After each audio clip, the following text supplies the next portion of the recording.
Ibada ya mafuta yani anointing service ni Jumapili ijayo. Je, utaikosa neema hii?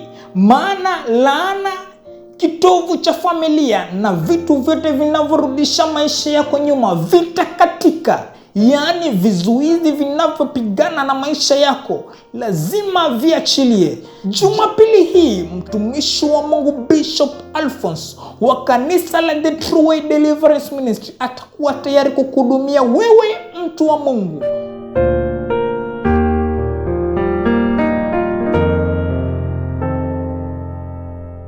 Jumapili ijayo utakuwa na ibada ya mafuta, anointing service ya mwaka huu.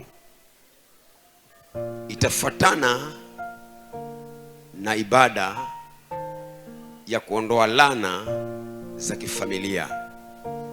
Wakati unapoona ya kwamba jambo langu nililonalo mimi ndo lile la ndugu yangu alilonalo, shida nilionayo mimi ndo ile ambayo yule mwenzangu alionayo, sisi watu wa nyumbani tunakuwa na matatizo ya kufanana, laana ya kifamilia.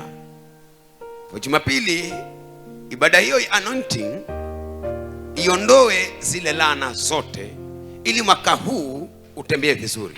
Amen. Na kukaribisha sana Jumapili ijayo kwenye hiyo ibada. Anointing hii ikate kitovu cha kwenu. Anointing hii ikate kitovu cha kwenu. Amen. Karibu sana hiyo Jumapili, laana ya kifamilia itolewe, na wewe kitovu chako kikikatwa utatembea sawa sawa. Amen. Piga Yesu makofi, maana ikikatika utaenda sawa sawa. Mungu, njoo upate mafuta, njoo upate muujiza wa maisha yako.